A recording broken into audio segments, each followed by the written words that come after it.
How's it going? I'm here for day 28 of Fergal Tune Day for 2019.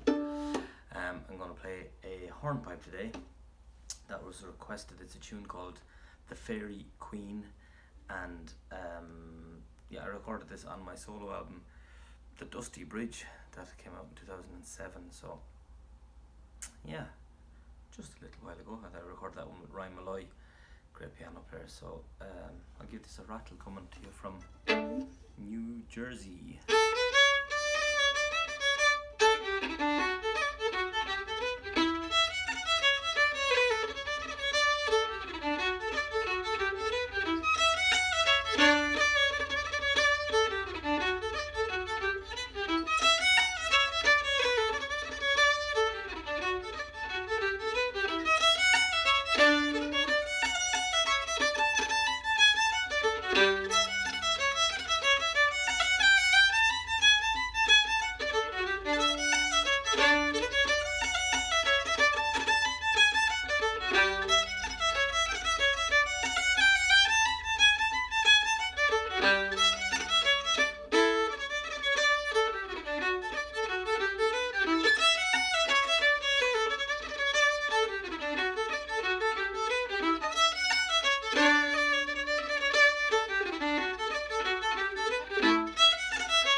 See you tomorrow for day 29.